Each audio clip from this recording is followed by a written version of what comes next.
Nams Om Ajnanatimirandasya Jnananjana Salakaya Chakshurunmilitam Yena Tasmai Sri Gurave Namaha. Nama Om Vishnu Padaya Krishna Prasthaya Bhutale Srimate Jayapataka Swami Niti Namine Nama Acharya Padaya Nitai Kripa Pradayine Gaurakata Damadaya Nagara Gramatarine Nama Om Vishnu Padaya Krishna Prasthaya Bhutale Srimate Bhaktivedanta Swami Niti Namine Namaste Saraswati Deve Gauravani Pracharinen Nirvisesa Sunyavadi Paschatya Desatarinen Sri Krishna Chaitanya Prabhu Nityananda Sri Advaita Gadadhar Srivasari Gaura Bhakta Vrinda Hare Krishna Krishna Krishna Hare Hare Hare Rama Rama Rama Hare Hare. So I'm sure that all of you must be very eager to know when Guru Maharaj is visiting UK. I think this must be your main question right now, running in your mind. If he's visiting, and then if he's visiting, and when is he going to visit? Yeah, so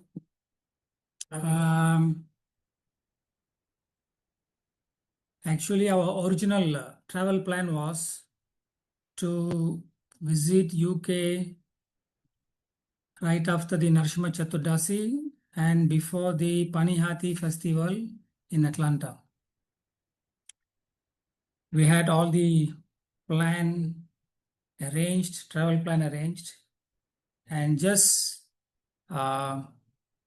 probably somewhere in the third week of May, Guru Maharaj developed a severe infection in his leg with fever, high fever, and his BP was plunging, and he was put on heavy antibiotics. With that, it took almost like 2 to 3 weeks for him to come out or to fully recover from that infection. And he was actually, even till 1 or 2 days before the Panihati festival. The Panihati festival in Atlanta was scheduled on the, I think 6th of June, if I'm not mistaken. So even till the 4th, he was still insisting to travel, to go to Atlanta for the Panihati festival via UK. But somehow, every week we used to evaluate and have a meeting with the doctors, and they told him very strictly not to travel until he fully recovers. So then that plan got cancelled. Then we revised our travel plan. And 2 weeks later, Guru Maharaj called again because he knew he's not going to travel for the Panihati festival. So 2 weeks later, he called us again. Then he revealed his next plan to travel to UK and the US. That was somewhere around mids of June. He said that now the Radha Yatra festival season is coming up, which is the Radha Yatra it took place on the 27th of June. And then in India, I think most of you know, the Radha Yatra festival, it goes on for almost 7 to 8 days. It's a full festival, not like in other countries, like Western countries, they just celebrate for 1 day, or in some places half a day. But here in India, almost every single temple, they celebrate for exactly like Puri, what's happening in Puri. So he gave a complete plan, how he wanted to go to Siliguri, and then to Durgapur, and then to Digha, and then to Calcutta. And from here, from Calcutta, he wanted to go to Mumbai for the bureau meeting. And from Mumbai, he wanted to travel to UK. And from UK to the US. This is the plan that he revealed to us just before the Radha Yatra festival. So then we took it up. We had a meeting with the doctors, and they revised this plan again. They said that, Guru Maharaj, if you wanted to travel safely to UK and the US, better to skip all these small cities like Siliguri, Durgapur, and Diga. Just stay, remain in Calcutta and attend all the Ratha Yatra festival there. And then you go to Bombay for a bureau meeting, from Bombay to UK and then US. So this was planned. Of course, he was not so happy about it, but we managed to abort the plan of going to these places like Silchar, Durgapur, Diga, because we said that there is no proper dialysis facilities there, which meets his requirements. So finally accepted and remained in Calcutta. And the first 5 days of the Calcutta Ratha Yatra festival, he was in full form, inaugurated the Ratha Yatra, and every evening he gave class on the main pandal, and then after that at darshan, and then also did the question and answer session. This was happening every single night for the first 5 days of the Ratha Yatra festival. He was on his full form, and even because he is right now on dialysis thrice a week. And during this dialysis day, in the morning he goes to the hospital, goes for the dialysis, and then after that, from the hospital, he travels straight to the Ratha Yatra Pandal. Goes, gives class, and then does question and answer, meet devotees. So he was doing that, like in a full form, completely charged. On the 6th day, he was giving class, after giving the main class on the pandal, on the main stage, and then from there he came to the question and answer booth. While he was giving class, suddenly he developed, his body started shivering, and then he developed fever. And then we told him, we insisted that he should stop the class right away and should leave. And we had a plan to take him straight to the hospital. And he was not even allowing us to move the mic out of him. When we moved the mic out of, from him, then he just grabbed the mic again and he wants to continue speaking. But again, we have to, somehow force him to come out of the question and answer booth, and we took him to the hospital straight. And there he stayed for another 5 days. And again, this time, he also developed the same infection in his leg, cellulitis with high fever, BP started plunging, all the vitals became messed up, and it took like 5 days to stabilize it. But the parameters and then the fever subsided, parameters stabilized, but the infection in the leg didn't go away. That took quite some time for the infection to settle down in the legs. So again, the doctor said, okay, not to travel again. So they have to revise the plan. He was not happy. Then at the end, we had to bring him back to Mayapur from Calcutta. In fact, before leaving Mayapur this time, we packed all our luggages good enough to travel to UK, US, and come back. All the stocks of medicines, everything was packed and ready. We prepared to travel. But in UK, in Calcutta, when he had this infection during Ratha Yatra, we have to cancel the trip. We have to come back to Mayapur, and now he's still recovering.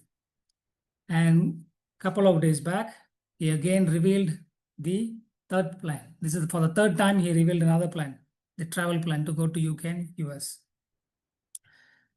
And this time he said he wanted to go to either Mumbai, from Mumbai to UK and then to US, or Mumbai, Dubai straight to US. So this is what we were discussing.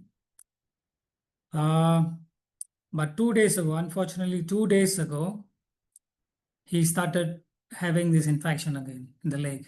It recurred, and he started having fever, shivering, and his right leg became reddish and started having a lot of pain. Of course, they were not, this infection was not as serious as the previous one and the first one, but it is quite, bad. So that's where we are now, actually. In regards to travel, this is where we are now. This is the third attempt that we made. First, right after Narsimha Chaturdasi and before the Paniyati festival in Atlanta. Second, during the Calcutta Radhaitra festival, failed. And now third, it was 2 days ago, he had fever and infection. So right now we don't know. But if at all he travels, he has to travel to the US before 24th of August because his green card is expiring by then. So if at all he travels, yes, he has to travel by then, and then yeah, there is a chance of coming to UK. So this is where we are now. You may probably many of you may wonder, I don't know whether I have mentioned this before, but I'm not sure whether you know about it. Like you may wonder why Guru Maharaj is, keep getting these infections, or we keep hearing that he's sick. What is the reason for this? Reason is because in 2018 he had this dual transplant, liver and kidney transplant together, and it is a universal standard for any for any transplantation patient. Post the transplantation, the patient will be put on immunosuppressant drug, which means it brings your immunity level to the lowest possible so that your body can retain the foreign organs in your body.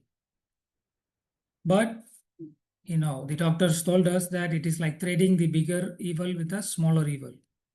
Because when your immunity level goes low, very low, naturally you are prone to get some infections.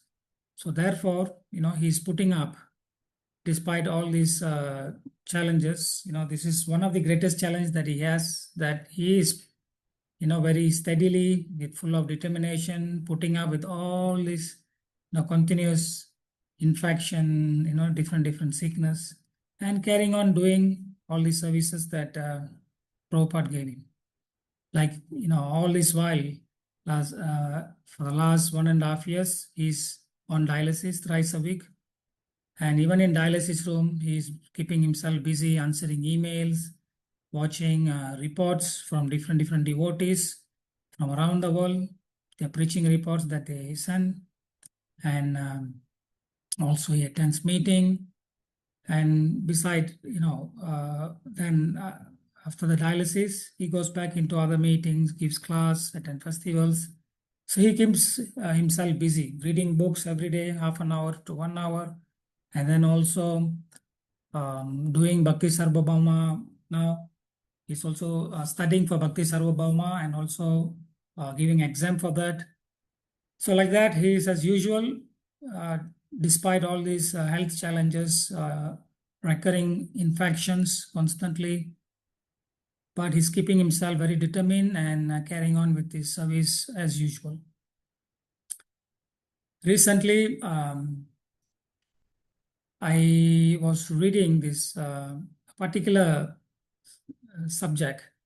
It's called the Yaksha Prashanam from the Vanaparva of the Mahabharata. This is a beautiful conversation. In fact, it's a question and answer session. I think many of you must have read this or heard this. It's a beautiful conversation between Yamaraj and Yudhishthir Maharaj. And Yamaraj asked rapid fire questions, 125 rapid fire questions to Yudhishthir Maharaj. Out of these 125 questions, one of the question was, what is that one thing, if you give up, you will be loved by all? Can anyone guess? Don't do a Google search or search in the chat GPT. Just guess.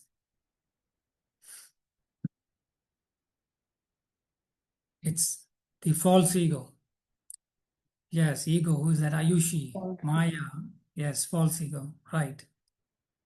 It's a brilliant answer, because generally we have heard, in ISKCON or in many of our classes, we always hear that devotees, we should remain humble. Humility is one of the most important quality that devotees we should possess. But here, it's a very, it's, like this question, it was not like a straightforward questions. It is a very indirect question, but Yudhishthir Maharaj answered this very brilliantly. He said, false ego. If you give up this one thing, you will be loved by everyone. So today, as we know, the main reason why we are separated from Krishna is this false ego. The reason why we are in this material world is because of this false ego. Because this false ego ruined our relationship with Krishna. And it is still ruining the existing relationship.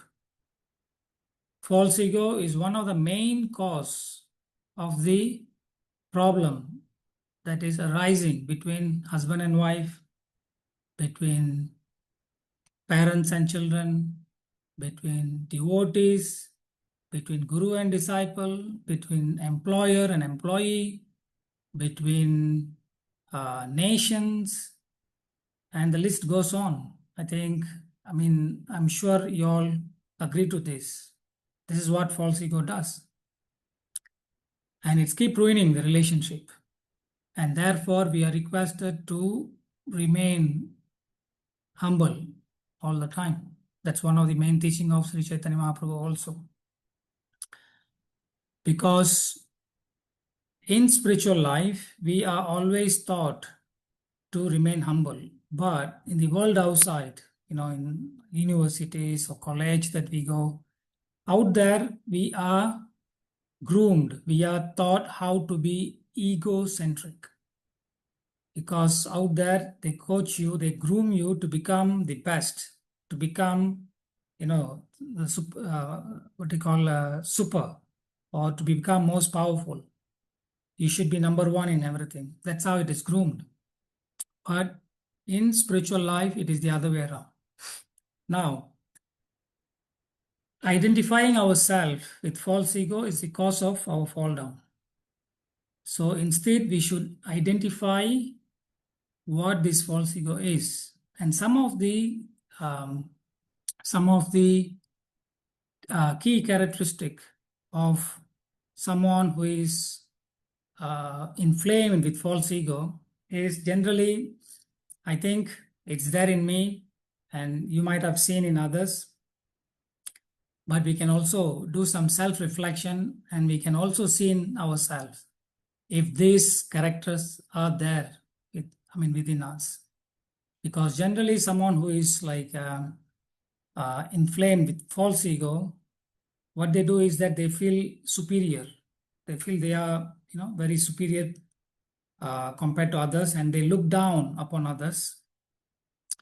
And the same false ego will make you to refuse or accept your own fault or your limitation. And the same false ego makes you to believe that you are the doer of everything. And the same false ego makes you to take full credit for any success. And when it comes to failure, tend to put the blame on others. And the same false ego will always wanted to dominate conversations, decisions, people. We always wanted to dominate people, other people. And with this, false ego makes us not to surrender to our authority, Guru, then what to speak of Krishna. We will not admit our wrongdoings. And also false ego will make one resist from learning from others, even from someone who is more experienced than us. So in this way, we also lose opportunity for good counseling. So like this, there are many things like false ego will also resist to work as a team. And then for someone with false ego, always look for or crave to have, some people praising them. And someone with false ego also always wanted to be in charge of something. Anyway, so these are all like, we can see these are the key characteristic of people acting on the platform of false ego. So today, I'm going to share because I know you must have heard all these philosophical things many times from many speakers. And I know you all are here to hear some pastimes about Guru Maharaj. So I'm going to speak something related to this false ego. I'm going to link some few beautiful pastimes of Guru Maharaj, how Guru Maharaj deals with devotees, different devotees on different levels. So this can become a nice, valuable example in our life, how we can also follow the footsteps of Guru Maharaj in dealing with different Vaishnavas. I remember in 2008, February 2008, this was probably either February end or early March. This was just one day before the Navadip Mandal Parikrama started. And the last day of Kirtan Mela, on that evening, this was in 2008, that evening, this was pre-stroke because Guru Maharaj had stroke on the 23rd October 2008 and this was in February or March 2008. That morning, one morning, a devotee came to meet me and he told me that, Prabhu, I heard from the assistant of Indra Prabhu that when Indra Prabhu came to Mayapur, I think you all know Indra Prabhu, right? Srila Prabhupada disciple and the great famous Kirtaniya, very exalted devotee from Vrindavan. So generally Indra Prabhu, he has a vow. He had a vow that he will never leave Vrindavan. And he had only left Vrindavan just to come to Mayapur for the Kirtan Mela festival. And then in 2008, as usual, he had come. And somehow it happened that he felt Guru Maharaj didn't greet him and welcomed him in one of the Mangalarti. So I think probably that he would have felt like that, and he conveyed that to his assistant, and his assistant would have conveyed that to another person, to another devotee, and that to another devotee. So like that, it went viral in Mayapur. Luckily, at that time, I think Instagram or Facebook, I don't know how active they were, but this was the situation. And I only heard from one devotee in the morning. And in the afternoon, there were another 2 or 3 devotees who came and told me the same thing. And then in the evening, another 3, 4, 5 devotees came and told me the same thing. Then I thought like this is becoming serious. Then I went up to Guru Maharaj's room in Lotus building and I went straight to him. I said, Guru Maharaj, I have something important to inform you. And he was busy. He was just standing outside his room, just next to the door. And he was all dressed up, ready to go to Namahata Bhavan to give for the Parikrama Adivas program.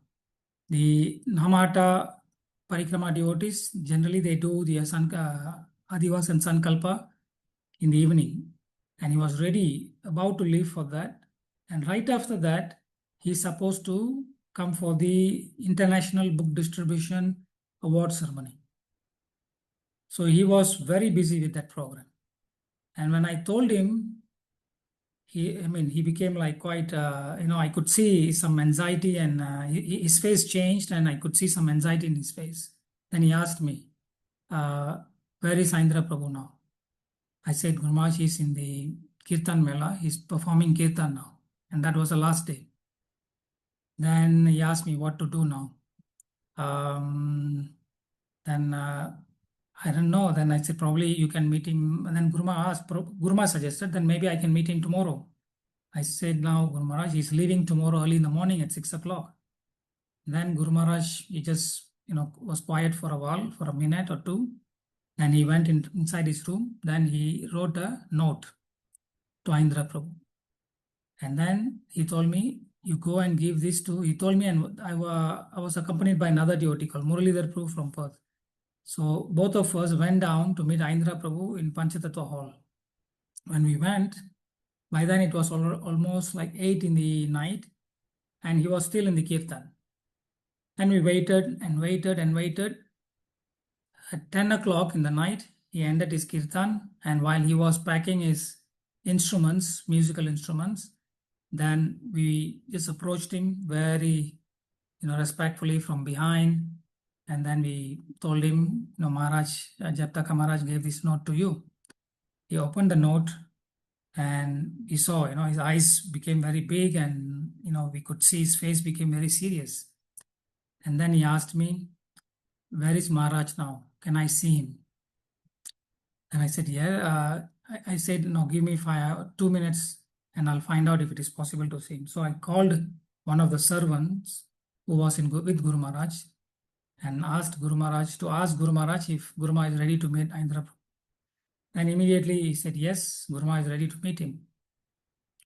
So then we accompanied Indra Prabhu. He packed his instrument. We helped to carry his instrument. Then we climbed up to the rooftop.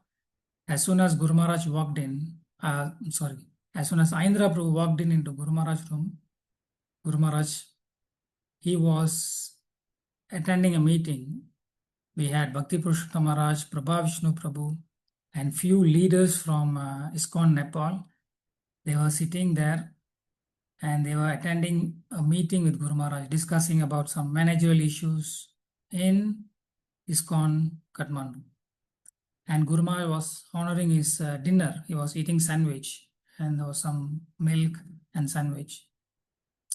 And as soon as Indra Prabhu walked in, Guru Maharaj paid his obeisances first. And then he left. Though the meeting was still going on, Guru Maharaj offered him a chair, and Guru Maharaj told him, see, that morning, Guru Maharaj said, that morning, I saw you from far distance. I was standing near Prabhupada, and you were standing. No, actually, it was Indra Prabhu. Sorry, Indra Prabhu explained about this, that he was standing near Narsingdev altar, and he saw Guru Maharaj walking from the Vyasasana of Srila Prabhupada, and he walked past by Indra Prabhu and went straight to the Radha Madhav altar, in front of Radha Madhav altar. And Indra Prabhu said that generally, Maharaj, whenever you see me, you always greeted me and you always welcomed me so warmly. But few days ago, when I arrived in Mayapur, when you passed by me, you didn't greet me, and you didn't welcome me. I felt like I was ignored. Then Guru Maharaj said, no, okay, maybe I would have done that, but it was an unintentional mistake. Because generally, whenever someone is making an announcement, I'll be thinking about the announcement, what to speak next, or what if they've missed something. So my eyes would have seen you, but not my mind. But I'm extremely sorry. I've never had any intention not to welcome you or greet you. So he paid obeisances. Guru Maharaj paid obeisances and then embraced him, asked forgiveness, and then offered him also some dinner to join him. So like this, this is, wonderful dealing between God brothers. So in the absence of false ego, you could see from this particular pastime, you could see that when there is an absence of false ego, it makes one to act immediately, to rectify oneself. Even if the mistake is unintentional, you act fast and first. You don't wait for the other person to come and ask you. Like how, as soon as Guru Maharaj heard about it, he wrote a note to him asking forgiveness. So that's how it is. Like, with false ego, generally we don't do such things. But when you act in the absence of false ego, then we can, you act first and you act fast because you respect the feeling of the other person. So that is something which we could learn from this story. And I have another pastime. This is related to me. In 1996, this happened in Malaysia, December 1996. We were in Patawat. This is the northern part of Malaysia. And we just had Radha Yatra in Penang. And the next day, all the Swamis, we had Guru Maharaj, Prabha Vishnu Swami, who's Prabhu now. And then we had His Holiness Janananda Goswami, His Holiness Bhakti Vrijanandan Swami, and few others. They were there. We all stayed in the temple. We stayed in the temple, and Guru Maharaj and Prabha Vishnu Prabhu, they had room next to each other. And the next day morning, Guru Maharaj woke up. He was getting ready to go for the Bhagavatam class to a different place. And I came to know Prabha Vishnu Prabhu was very sick on that morning. He was having fever. So then I informed Guru Maharaj that Prabha Vishnu Prabhu is not feeling well, he's having high fever. Guru Maharaj Guru Maharaj always used to have a huge bag full of medicines. Like, he travels with this small mini pharmacy. So because, in travel, whenever he feels sick, he immediately takes this medicine. So Guru Maharaj said, you go take this particular medicine and give it to Prabha Vishnu Prabhu right away. So I went, I gave, and when I went into his room, there were another 4 or 5 brahmacharis sitting around Maharaj trying to assist him. So while I was preparing the medicine, Guru Maharaj walked into the room and he was there. And Guru Maharaj, he was keep observing how I was preparing the medicine. And we had like 6 or 7 similar looking stainless steel cups on the table next to Prabha Vishnu Prabhu. And Guru Maharaj told me, you have to segregate the cups that you are going to use for Prabha Vishnu Prabhu. Because he is sick, you have to keep a separate cup for him. Don't mix the cups. I understood. I heard him and I gave the medicine and water to Prabha Vishnu Prabhu. After that, he returned the cup to me and I kept it in the midst of all the other cup. And now Guru Maharaj asked me, give me my medicine also. So I started preparing his medicine and Guru Maharaj told me for the second time, make sure you are not mixing up his glass with the others. I heard him. But then when it was time to give the water and medicine to Guru Maharaj, I was about to, put the water into the cup. He saw me like I was trying to mess up things because I have mixed up the cups. And he observed that and then he just, he slapped me, slapped me on this side. It was quite hard. It was a hard slap here. And I was completely stunned. And my mind, became completely blank. I don't know what was happening. All I could see is Guru Maharaj, with so much of anger. And I went blank. And the entire room became, like pin drop silent. Everybody was like in total surprise, because nobody expected that, Guru Maharaj slapping me. And I was like I was trying to calm myself down, consoling me. It's okay, fine. After all, he's my spiritual master. He has the right to beat me and it was my mistake. Fine. But while I was consoling myself within my mind, I was like almost breaking down. Then I just paid obeisances and left the room. So I went to Guru Maharaj's room, started packing his luggages because we were about to leave for the Bhagavatam class in another place. And then I packed all his luggages and I started loading his luggages into the car. And there were about almost 20-30 devotees. They were standing around the car because naturally when Guru Maharaj leaves, devotees will be there to send him off. And while I was loading the luggages, Guru Maharaj came down. He came down, he went straight, sat in the front seat of the car. As soon as he sat, he opened the door, came out again. And he came straight to me. He said, Maha, I'm so sorry. I don't know how you tolerated this. I shouldn't have done this. Please forgive me. And he embraced me. And this happened, he asked forgiveness right in front of all the devotees. And the devotees who were there around me, around us, they were like wondering what's happening here. Why Guru Maharaj is asking forgiveness from Mahavaraha. And he was very sincere and very down to earth. So that, though, I mean, like, I got slapped from anyone.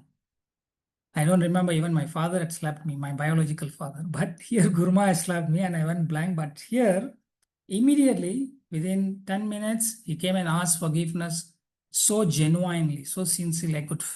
I really felt it. And this is called, someone with the absence of false ego. Only they could come down and ask for an unconditional apology. Conditional apology means you still trying to defend your dignity. Because here Guru Maharaj, he came, he didn't see time, place, and the circumstances. There were so many of his own disciples there, yet he just came, genuinely, sincerely asked forgiveness in front of all of them. Because I have experienced and I've seen how many of us, what we do is generally to ask forgiveness to someone. We always try to see, that we are not been seen by others. We always try to choose some private place because, the false ego always dictates here within us because we wanted to protect our dignity. And we always be very careful in our words. We choose what kind of word to use so that, we to just try to defend our dignity, choose place, time. But here, nothing. He was like absolutely genuine and sincere, came and asked forgiveness in front of everyone unconditionally. As I said, conditional means we always try to defend our dignity. Though we may ask forgiveness, but behind the forgiveness, there is a feeling because the false ego will always try to pull us back. No, you should not lose your dignity. That's what the false ego does. I'll give you a simple example. For example, if I'm to ask forgiveness from another person, from another devotee, I'll go and I'll tell him, Prabhu, I'm so sorry that I have hurt you. It was not my intention. Had you spoken softly, I don't think so. I would have, raised my voice. So you see here, yes, I asked forgiveness from the person, but I shifted the blame on him. That had you spoken softly, I wouldn't have acted like this. So this is called conditional forgiveness, where the ego is still trying to pull you back. But here, that unconditional apology that Guru Maharaj made so fast made me so attracted to him. Made me to completely forget the slap that he gave me. In fact, the chastisement of Guru is actually a blessing. That's how I felt immediately. As soon as he asked his forgiveness, I really felt it's Krishna who has revealed the advanced quality of your Guru to you. That's how I felt immediately. And I cried for almost 2 hours after that. After seeing that genuine apology from Guru Maharaj, I cried for almost 2 hours because that really touched my heart. So this is another example of how devotees, we as a devotees, we should always act not on the platform of false ego. We should be always acting in the absence of false ego. I'll tell you another story. What's the time now? What time I should stop? How much time do I have? Then go on, Prabhu. All right. I'll tell you another story. This was probably in the year of 2005 or 2006. I'm not so sure. Myself and Guru Maharaj, we traveled to place called Silchar in West Bengal. We traveled by Air India and we landed there. And Guru Maharaj, he made that visit after 4 or 5 years of gap. So naturally, when we landed, even while we were waiting to collect our luggages, we could hear a loud kirtan outside at the exit. And as you know, we came out of the terminal, there were like almost 150 devotees out there. They had an amazing welcome for Guru Maharaj, and we got into the car. And these devotees, they got into the bus and they were doing kirtan all the way from the airport all the way until Guru Maharaj reached the temple. Almost it was a 45 1 hour journey. They were doing kirtan, amazing, loud kirtan all the way throughout the journey from the airport to the temple. And then after Guru Maharaj reached the temple, Guru Maharaj went to the temple hall, took darshan of the deities, offered Aarti for Prabhupada, and then he came back to, no, then they made him to sit for Guru Puja. So Guru Maharaj also attended to Guru Maharaj, they did the Guru Puja for Guru Maharaj. And then we settled down in Guru Maharaj room. By then it was already 10:30 in the morning. And there were like 100 over devotees. They followed Guru Maharaj all the way from airport to the temple, inside the temple hall for the Guru Puja and all the way into the room. And after Guru Maharaj sat down in his asan, all these 100 devotees, they also sat in front of Guru Maharaj. And I was outside and I was just walking into the room. I just arranged all the bags and then I walked into Guru Maharaj's room and I saw all these 100 over devotees sitting right in front of Guru Maharaj. And as I was walking into the room, Guru Maharaj screamed at me like anything. He said, "Where is my breakfast? It is 10:30 in the morning and I supposed to take breakfast at 9 and it's already 10:30 and I supposed to choose names, interview the devotees for initiation and I supposed to choose names and you have not done anything yet. What are you doing?" He was just, like really screamed so loudly looking at me. I was like, well, Guru Maharaj, I was thinking in my mind, like, Guru Maharaj, I came along with you. We came together and we just settled down. And I thought, why Guru Maharaj is simply shouting at me? And within a minute, all these devotees started leaving the room one by one, like in groups. They started leaving the room. Then I realized, okay, that bullet was not meant for me. It was meant for them, but it came through me. Then I went, I sat down, and I started, working on the initiation. And Guru Maharaj came after all those devotees. After they left the room, he came to me. He said, "Maha, please forgive me. I was not meant to scold you, but I don't want them to simply sit in front of me and just keep staring at me, doing nothing. They could just simply go and do the required service there. But since they are seeing me after so many years, I don't want to simply chastise them, because naturally, they just wanted to be with Guru Maharaj after being, seeing him 4 or 5 years. But he didn't want to tell them directly. So he used me to convey the message. So this is another way of how, you deal with devotees, sensing the particular circumstances, the particular mood or sentiment there. How he dealt with those devotees in a very brilliant way. And then after that, coming and asking forgiveness and explaining to me. So this is what it is like, in the absence of false ego, you could easily sense the sentiment and emotion of other person, and you act and deal with the devotees accordingly. This is another beautiful story. And somewhere in September 2016, we were in Bhaktivedanta Hospital. Guru Maharaj was there because this was like pre-transplant period. And he used to get a lot of this fluid accumulated in his abdomen.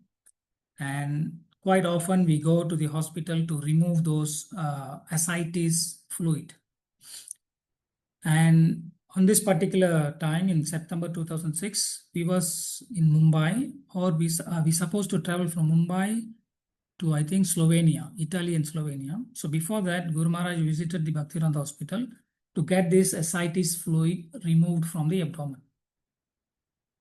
And while we were there, the doctors recommended that Guru Maharaj should go for a ENT test because his voice was very feeble and as if like he didn't have good energy to speak out loud.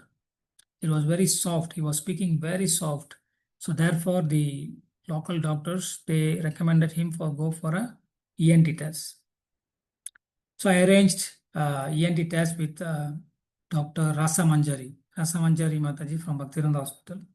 So we were there, and I took Guru Maharaj, the servants, along with other servants. We took Guru Maharaj down to the OPD cabin of Rasa Manjari Mataji.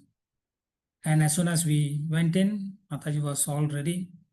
Then she connected a small camera. It was like a tube which is connected to a big screen which was mounted on the wall. And then she switched on the screen, but the screen was not working. The camera was working. The camera is supposed to go inside Guru Maharaj's mouth all the way down to the throat. That was, we saw the light, that was working, but the screen was not working. And then, she became a little panicked. Then she started to, see what went wrong, and she started to check all the cables. Probably there are some loose connections. And she, kept on checking and checking, and 5 minutes passed, nothing happened. And I could see, she started becoming very panicked, and she started sweating, and she became quite uneasy there. But Guru Maharaj was very calm, sitting there, chanting on his clicker. And 10 minutes passed, nothing happened. And then she immediately called the technician, the domestic technician, to come and look at the problem. So the technician came after 2 minutes. The technician came into the cabin and he started checking things, and she started getting on his case. And then because naturally she felt so bad to keep Guru Maharaj waiting there. 15 minutes passed, nothing happened. They could not rectify the problem. And Guru Maharaj was still sitting very quietly. 20 minutes passed, another technician came. And together, two technicians, Mataji, they were trying to repair, to identify the problem. Still, they failed to identify. And this time I could see the frustration on Mataji's face, pity her. And 25 minutes passed, nothing happened. Then I told Mataji, Guru Maharaj is staying in Bhaktivedanta hospital. So you don't worry. Anytime, whenever you feel you are ready, once you have rectified the problem, you call us. We'll bring Guru Maharaj down.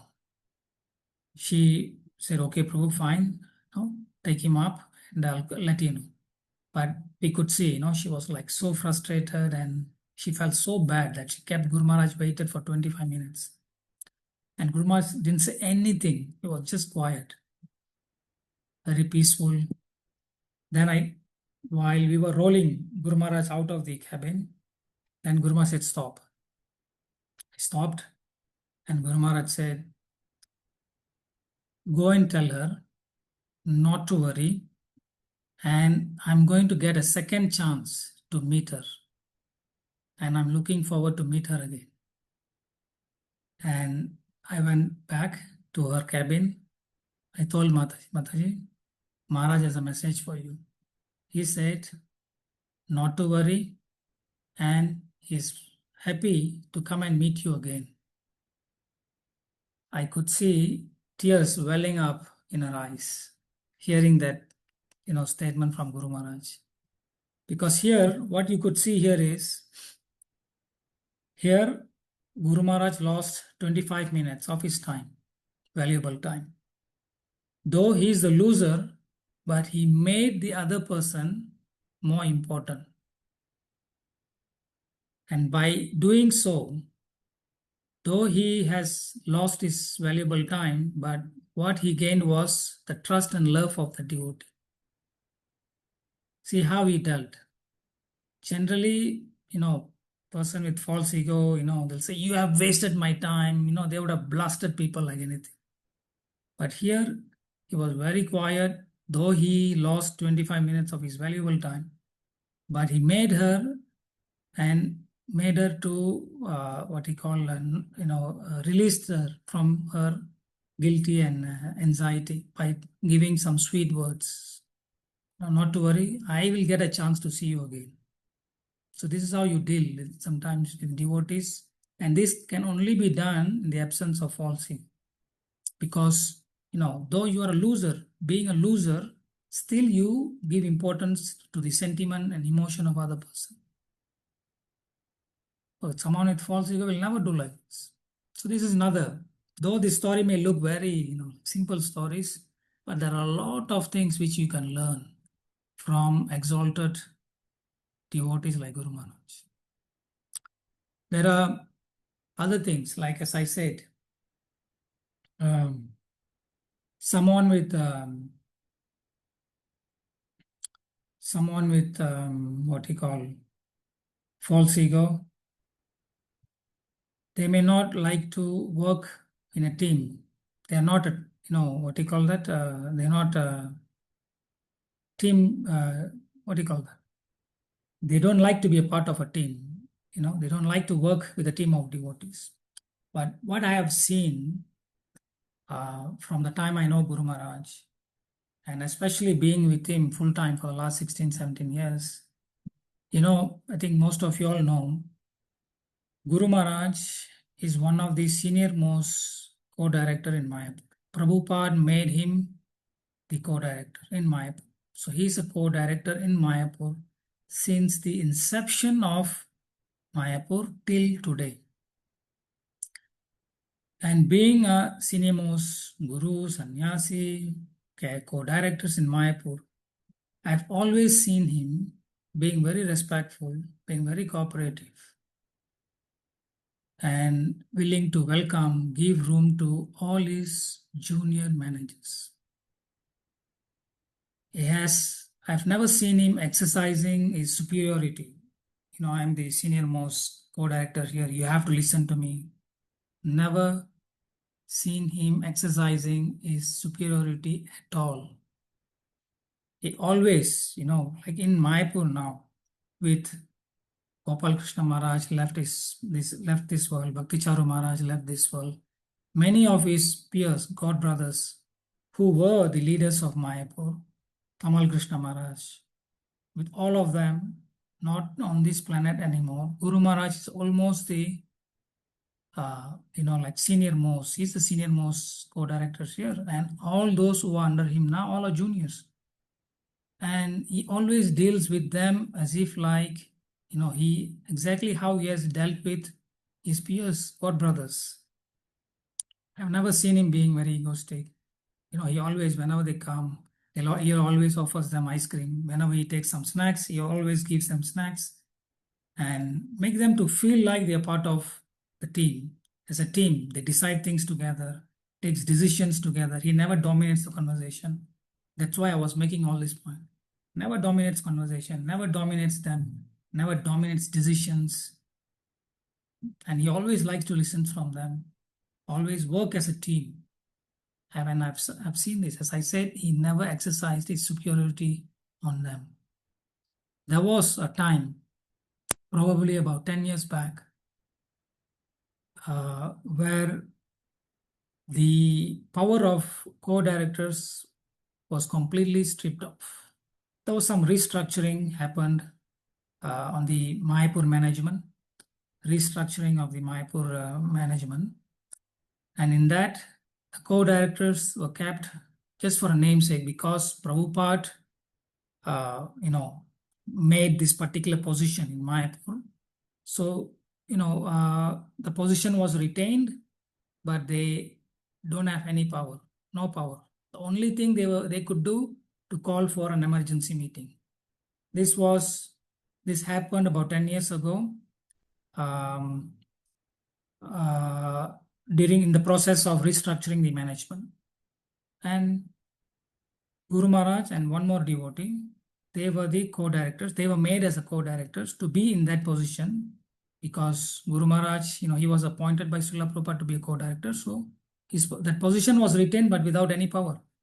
And Guru Maharaj never made any protest about that. That position was made by Prabhupada, and he was a co-director since inception of Mayapur till that time. And when the power was, the position was there, but no power was given to them. He just remained, cool, no protest, nothing.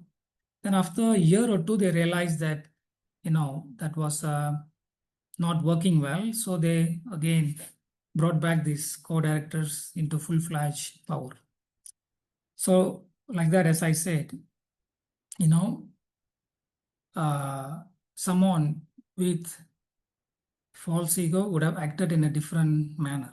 But with the absence of false ego, you can always depend on Krishna and maintain your humility and work as a team together without hankering for post or position or praise. This is what it is. So these are the things which are very, very important in our life. Something which we can always observe how these exalted Vaishnavas, they are acting, each and every steps, the dealings that they do with Guru Maharaj, with others.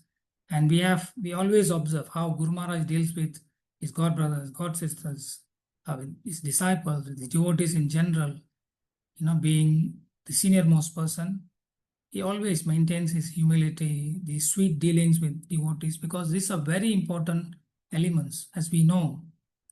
Like how I'm not sure how many of you know this series of Same Priya verses. Have you heard about this series of Same Priya verses in Bhagavad Gita? How many of you heard about this verse? Series of Same Priya verses. These verses are there in Bhagavad Gita chapter 12. The last 8 verses, if you see these verses, from verse number 13 till verse number 20, because this particular chapter has got only 20 verses, and the last 8 verses, in every single verse, Krishna reveals how a devotee can become very, very dear to him. And Krishna, one after another, in every single verses, Krishna says, Same Priya. Such a devotee is very dear to me. Such a devotee is very dear to me.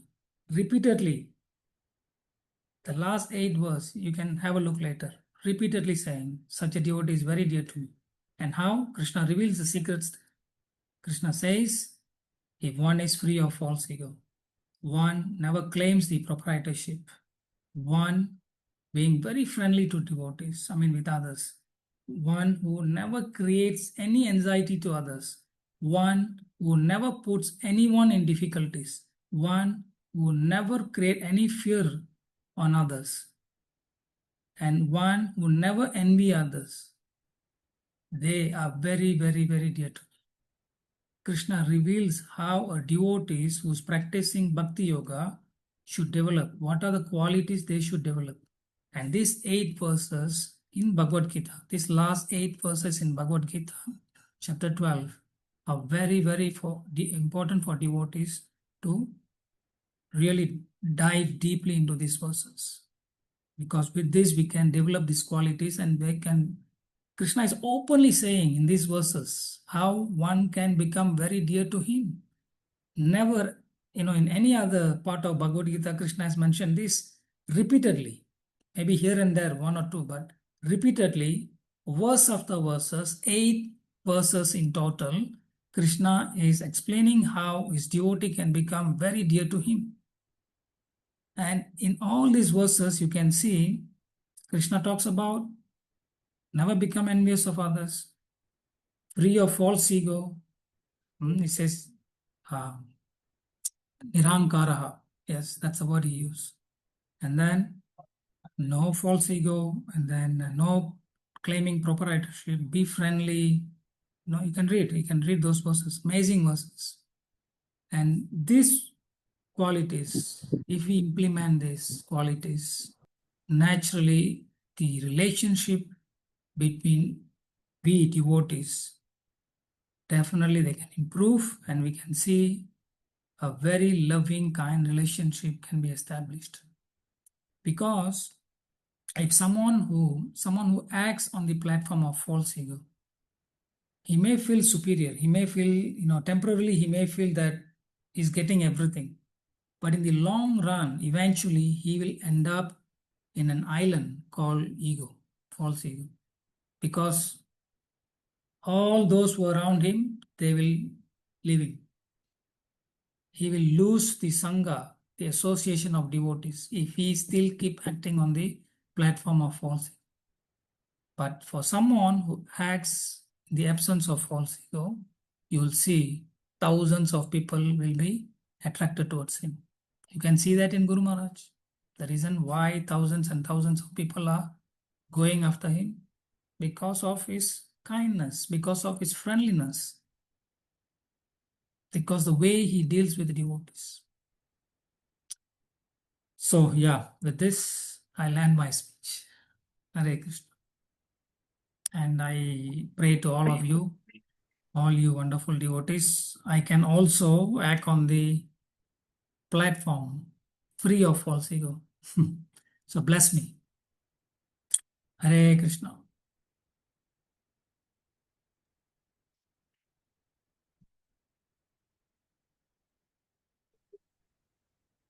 Hare Krishna, Prabhu. Thank you so much for enlightening us, giving your valuable association. There is a lot to learn from this past tense what you have shared with us. Very, very grateful for this guidance and for sharing Guru Maharaj's glories, Prabhu. Thank you so much. Most welcome, and hope to see you all in UK.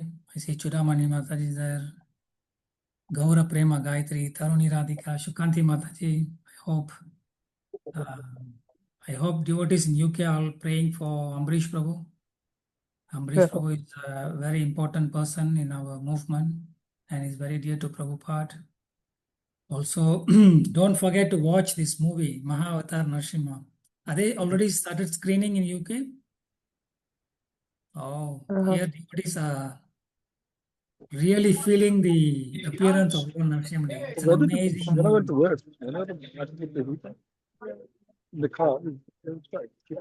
So please don't forget to watch this movie, Maha Avatar Narasimha. Amazing movie. You can feel the presence of Lord Narasimha. And please keep praying for Ambrish Prabhu. Please also pray for Guru Maharaj. And we really hope, we don't know what Krishna's plan is. As I said, even we are clueless. We don't know what's going to happen. Because we have tried 3 times to travel. Even 3 times, all our attempts, the 3 attempts, they failed. In fact, Guru Maharaj said, maybe Krishna wants me to stay in Mayapur. Today he told us. I tried 3 times, but somehow I end up in having some infection. So maybe Krishna wants me to stay in Mayapur. So we don't know. If he comes, yeah, there's a good time. Probably he'll come by before the 24th August. So we'll see what is best for Guru Maharaj. And please pray, whatever best, the Lord will make it happen. Sukanti Mataji has got her hand raised. Yes, Mataji. Hare Krishna, Prabhu. Please accept my humble obeisance. August Guru Maharaj. So wonderful to hear you speak. And we really needed this at this time. It's been such a long time since we last had a JPS Disciples meeting. And it's such a wonderful, the wait was worth it. It's so wonderful. And thank you for all the stories that you have told us about Guru Maharaj. And I think our main thing is we are all waiting for our initiation. So if Guru Maharaj is not going to come, then When are you going to some put the plans be in stew for our initiation. Oh yeah, I saw that. I could hear, yes, Mataji, I could hear Nitacharan Prabhu. Anyway, yeah, we are missing all of you because UK is always a wonderful place. UK devotees, it's always a wonderful place to be. A lot of sweet memories of being in London, Birmingham. Many, many nice, beautiful pastimes happen there with Guru Maharaj. So let's see what Krishna's plan is, and we'll keep you all posted.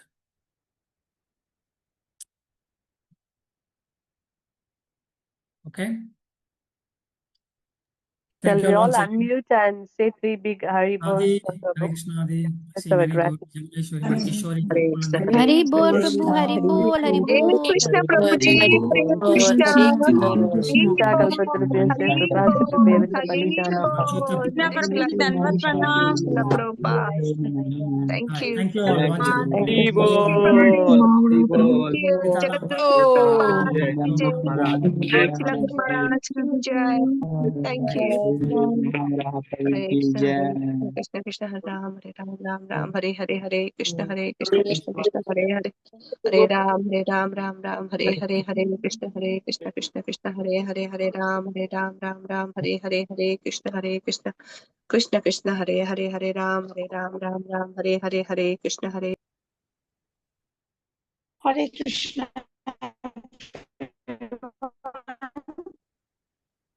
Hare Bol.